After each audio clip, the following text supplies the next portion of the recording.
Halo, perkenalkan, aku Indri. Aku adalah seorang istri yang lagi isi waktu luang dengan membaca buku sambil direkam. Tujuannya adalah untuk pembelajaranku pribadi. Kali ini aku akan membaca buku yang berjudul Revolusi Glukosa. Diterjemahkan dari Glucose Revolution, The Life-Changing Power of Balancing Your Blood Sugar, terbitan Simon and Schuster tahun 2022.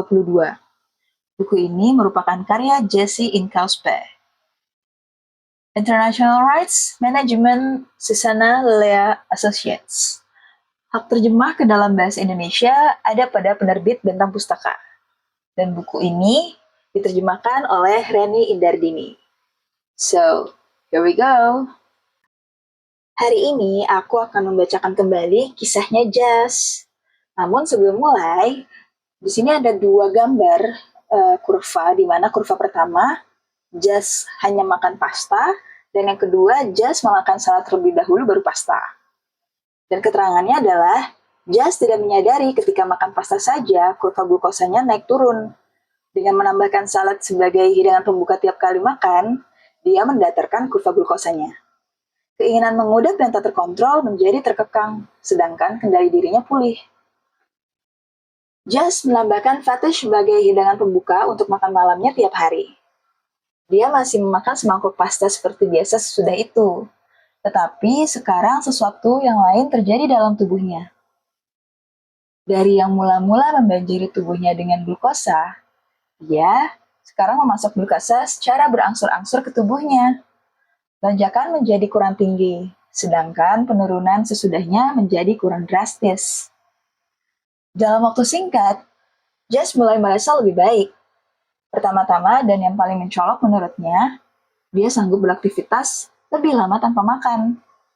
Sesudah makan siang, dia merasa kenyang sampai pukul 5 sore. Alih-alih merasa lapar pada pukul 3 sore.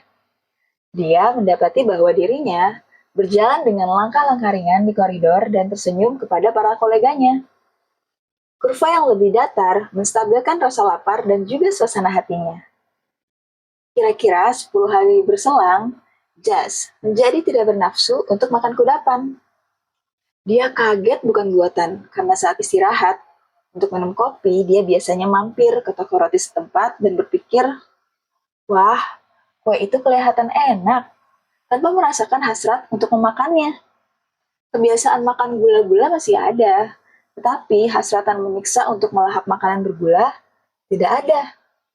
Jas tidak perlu mengerahkan energi untuk coba-coba menahan keinginan mengudap, karena dia tidak ingin mengudap lagi.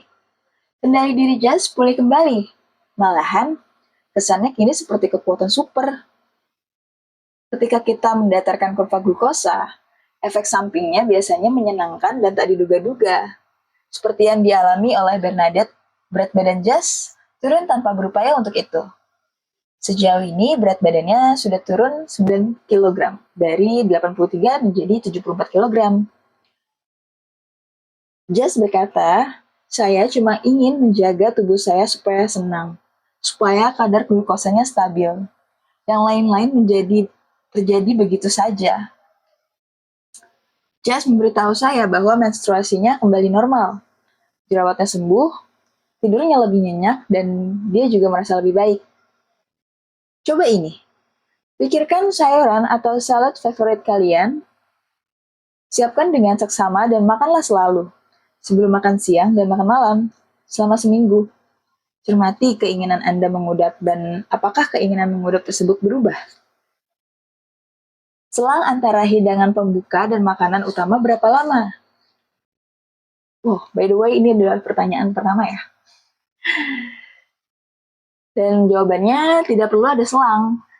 Silahkan makan saja secara berurutan. Kalaupun ada selang, usahakan agar selang antara sayuran pembuka dan makanan lain tidak lebih dari 2 jam.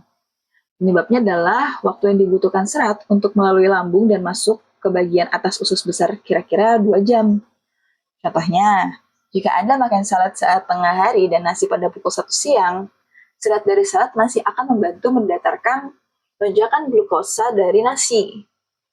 Tetapi, jika Anda makan salad saat tengah hari dan nasi pada pukul 3 sore, salad akan lagi membantu mendatarkan lonjakan dari nasi. Lalu pertanyaan kedua, berapa banyak sayur yang perlu saya makan? Jawabannya adalah, pertama-tama, sayur sejumlah apapun lebih baik daripada tidak makan sayur sama sekali. Dan semakin banyak, semakin baik. Belum ada studi mengenai rasio yang ideal, tetapi saya mencoba memakan sayuran berjumlah sama dengan pati yang kemudian saya konsumsi. Apabila saya tidak sempat membuat salad, saya mengambil 2 pokok pinang kalengan atau sejumlah kembang kol panggang yang saya simpan di lemari es. Walaupun rasionya bukan 1:1, sayur sejumlah itu sudah cukup untuk menghasilkan sedikit manfaat dan memang lebih baik daripada tidak memakan sayur sama sekali di awal. Pertanyaan ketiga, apa sajakah yang termasuk sayuran untuk hidangan pembuka? Jawabannya, sayur mayur apa saja, dari asparagus panggang sampai salad kol hingga zucchini panggang dan wortel parut. Artichok, arugula, brokoli, kubis, kubis Brussels, terung, pucuk air cheese, tomat, polong-polongan, kacang-kacangan, dan makanan seperti natto atau makanan Jepang yang terbuat dari kedelai semakin banyak semakin baik. Selain itu, Anda boleh memakan sayuran yang mentah ataupun dimasak. Tetapi hindari sayuran yang diperas atau di blender karena seratnya entah sudah hancur tak bersisa sayur yang di blender atau tidak ada sari. Sup adalah persoalan lain. Ingatkah Anda jawaban saya ketika ibu saya menelpon dari toko bahan pangan untuk menanyakan apakah sebuah makanan baik atau buruk? Jawabannya, relatif.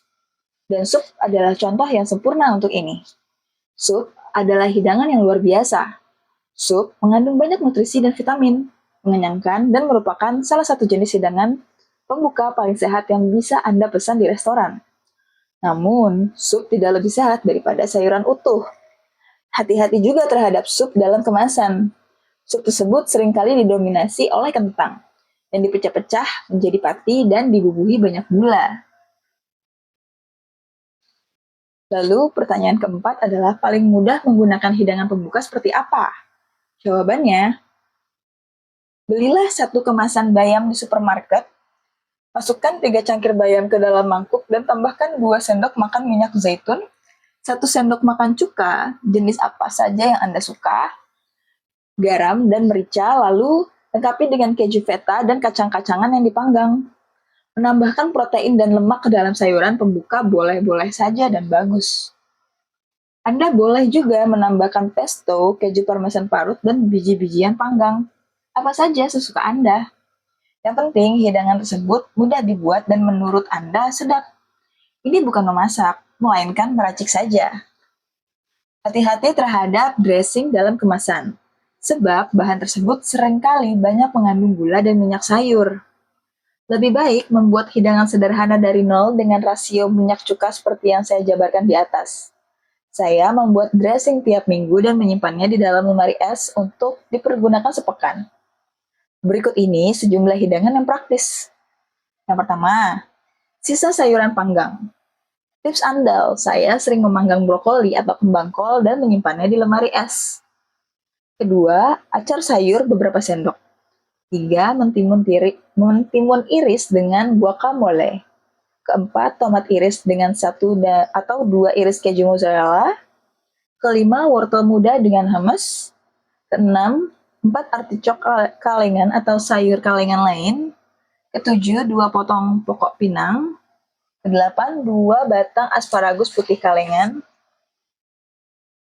Dan sudah.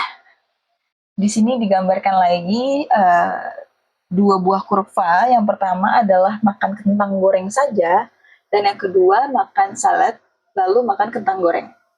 Keterangannya, ketika Anda makan di restoran dan tidak memesan hidangan pembuka, hidangan utama berupa salad dengan minyak zaitun dan cuka adalah sekutu terbaik Anda. Pesanlah itu, kemudian makanlah terlebih dahulu. Serat dan lemak di dalamnya akan menjadikan kedatangan pati sesudahnya lebih ringan untuk tubuh Anda. Lalu ini pertanyaan keberapa ya? Oh, kelima.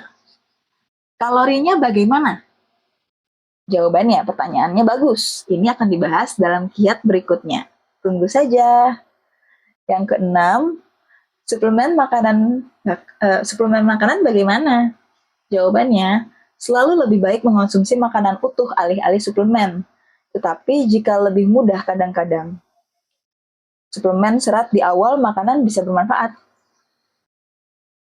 Ketujuh, apa yang harus saya lakukan di restoran? Jawabannya, jika rombongan saya memesan hidangan pembuka, saya memesan salad. Jika kami tidak memesan hidangan pembuka, saya meminta hidangan tambahan yang didominasi sayuran selain hidangan utama yang saya pesan. Misalnya, salad sayur hijau dengan minyak zaitun dan cuka, buncis kukus, bayam tumis, atau bahkan kedelai hitam, kacang polong atau kacang Arab kukus. Dan saya memakannya sebelum hidangan yang lain.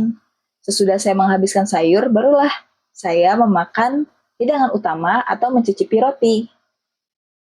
Pertanyaan terakhir, bukankah menambahkan lemak dari dressing salad ke karbohidrat mengakibatkan kenaikan berat badan? Jawabannya tidak. Itu mitos yang telah dipatahkan. Penjelasan lebih lanjut akan saya sampaikan di Kiat 10 dengan subjudul Beri Pelengkap untuk Karbohidrat. Kita akan masuk subjudul selanjutnya, yaitu Mari berkenalan dengan Gustavo dan rekan setianya, brokoli. Orang-orang di seluruh dunia bertindak kreatif ketika menggunakan kiat-kiat dari buku ini dalam keseharian mereka. Bergantung pada negara masing-masing dan apa saja yang tersedia. Interpretasi mereka selalu membuat saya terkesan. Saya ingin menyinggung satu contoh mengenai manfaat kiat ini dalam membantu Gustavo, karena menurut saya triknya amat berguna. Gustavo adalah seorang wiraniaga di Meksiko. Di usia 50 tahun, dua orang yang dekat dengannya sudah berpulang karena penyakit yang sama. Ayahnya karena diabetes tipe 2, kemudian koleganya yang jauh lebih muda juga meninggal karena komplikasi diabetes. Ini merupakan tamparan untuk Gustavo. Dia tidak ingin meninggal karena kesehatan yang buruk. Dia ingin menjadi anggota aktif dalam komunitasnya hingga bertahun-tahun ke depan. Gustavo tidak atau belum didiagnosis menderita diabetes, tetapi dia tahu berat badannya terlampau berlebihan. Ketika mengetahui bahwa orang-orang bisa saja baru menderita kondisi itu setelah mengalami lonjakan bertahun-tahun, dia menjadi lumayan yakin tengah menuju ke arah diabetes, sama seperti ayahnya. Namun, dia juga mengetahui bahwa diabetes bukan cuma masalah gen. Kalaupun orang tua kita mengidap diabetes, bukan berarti kita otomatis akan terkena diabetes juga. DNA bisa meningkatkan risiko kita terkena diabetes, tetapi gaya hidup tetap merupakan faktor utama yang mengakibatkan atau menjauhkan kita dari diabetes. Sesudah dia menemukan akun Instagram Glucose Goddess dan belajar mengenai glukosa serta diabetes, Gustavo siap untuk berubah, tetapi rintangan utama adalah pergaulan. Ketika dia keluar untuk makan malam, dia beserta rombongan memakan banyak pati dan gula. Dia ingin mengubah kebiasaan, tetapi penilaian dari teman-temannya sulit untuk dihadapi. Seperti, kenapa kamu memesan salad? Tanya mereka. Apa kau sedang diet? Jadi, ini merancang sebuah trik. Sebelum berangkat untuk makan malam di rumah, Gustavo menyiapkan sepiring besar brokoli panggang dan memakannya dengan garam serta saus pedas. Berbekal brokoli di dalam perut, dia sudah siap untuk makan di luar. Setibanya di restoran, Gustavo tidak kelaparan, sehingga mudah saja untuk tidak ikut-ikutan makan roti yang tersaji di meja. Lagi pula, efek dari pati dan gula yang sekarang dia makan akan diringankan oleh brokoli. Artinya, lonjakan glukosa lebih kecil dan pengeluaran insulin lebih sedikit sehingga inflamasi lebih sedikit. Kerusakan terhadap sel lebih sedikit dan kurang didekatkan ke diabetes tipe 2. 18 bulan setelah mendatarkan kurva glukosanya, berat badan Gustavo turun 40 kg. Anda akan menjumpai kiat-kiat lain yang dia terapkan di bab-bab mendatang. Ketika kami berbincang di telepon, dia dengan gembira menyampaikan bahwa dia merasa lebih muda daripada sebelumnya. Dia sekarang bisa lari sejauh 8 km tanpa nyeri. Sesuatu yang semula tidak bisa dia lakukan kendati sudah lama dia impikan. Selain perbaikan kondisi fisik, Gustavo juga berbagi bahwa dia merasa lebih percaya diri dan lebih berwawasan ketimbang sebelumnya. Gustavo menjelaskan bahwa akhirnya dia memahami bahwa kalori bukan segalanya.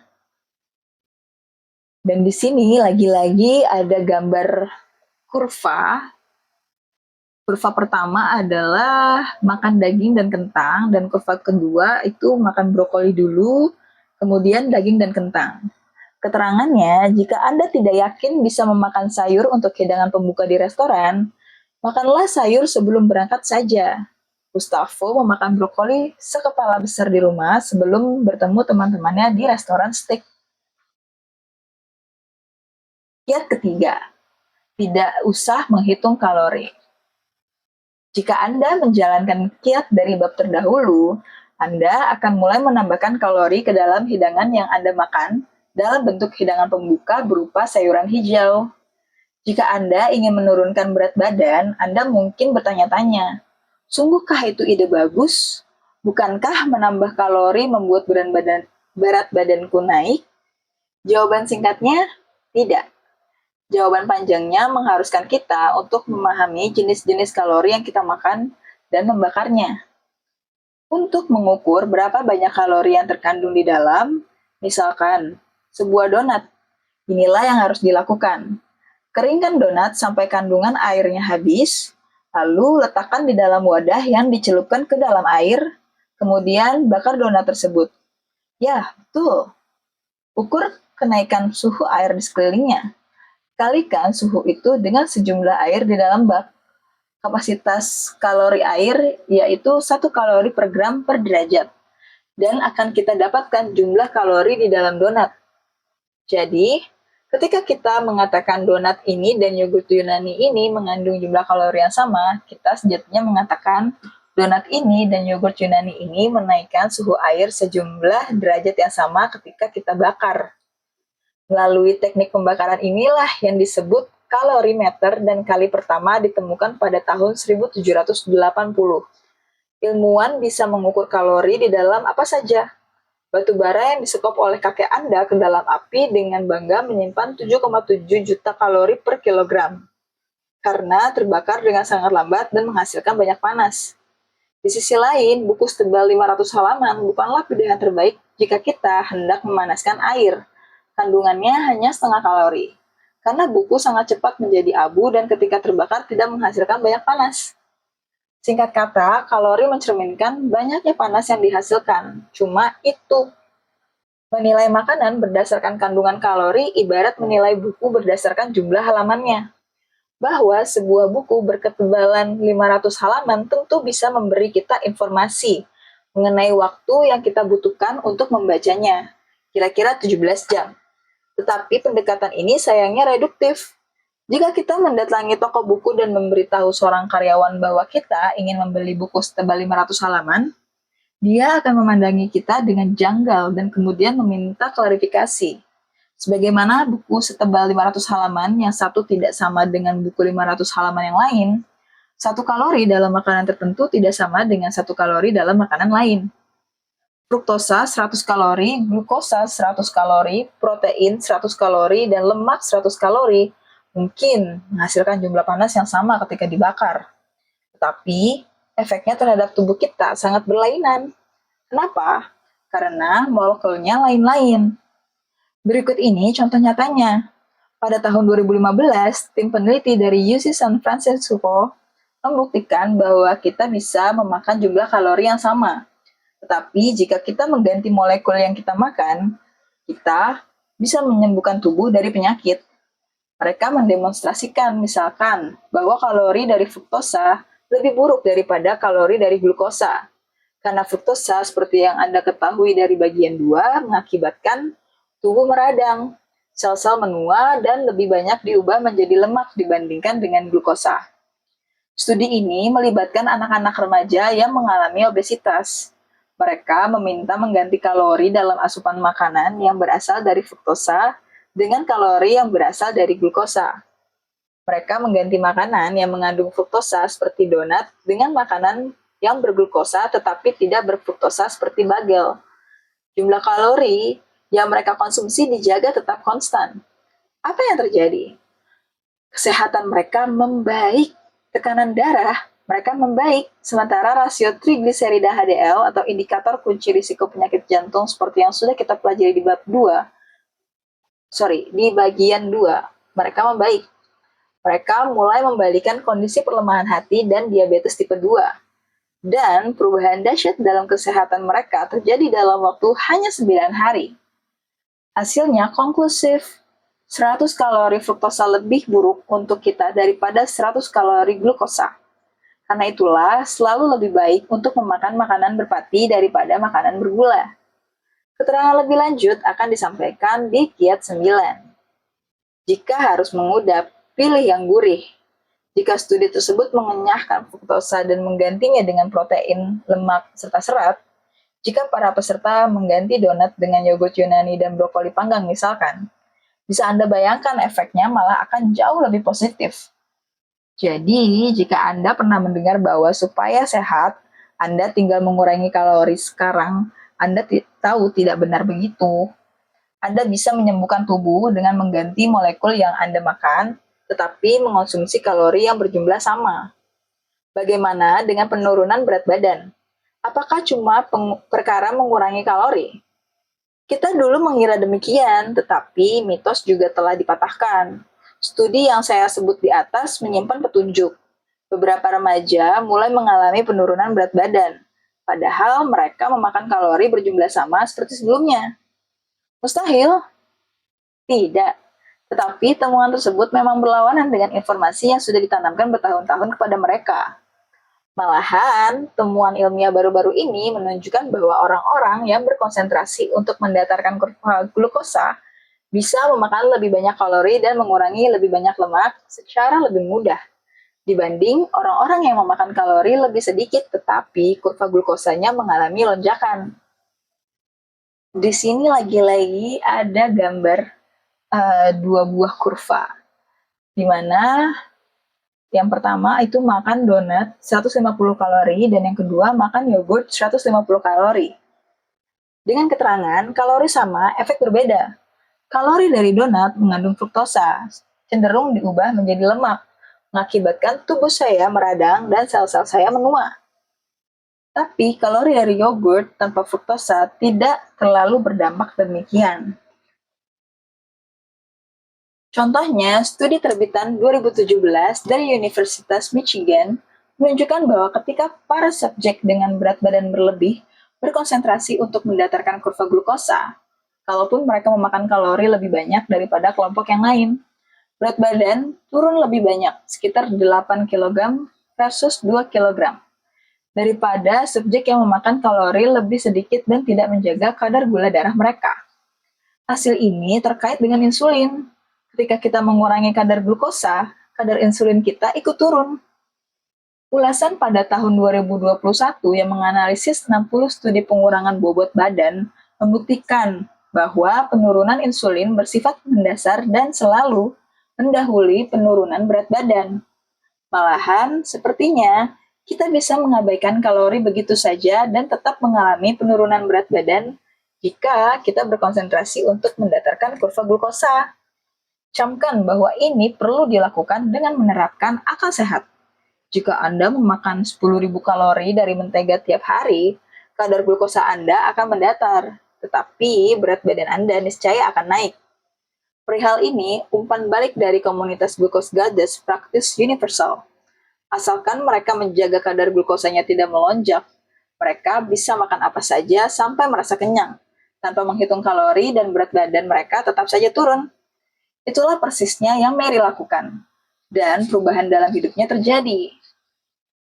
Nah, kita selesai dulu ya sampai sini, karena akan masuk ke dalam subjudul berkenalan dengan yang bernama Mary. So, terima kasih yang sudah mendengarkan sampai sekarang. Semoga kita sehat selalu dan diberi kesabaran dalam menjalani semua permasalahan hidup ini, termasuk mengalahkan gula. So, thank you dan sampai jumpa di subjudul berikutnya ya. Terima kasih yang sudah mendengarkan. Bye!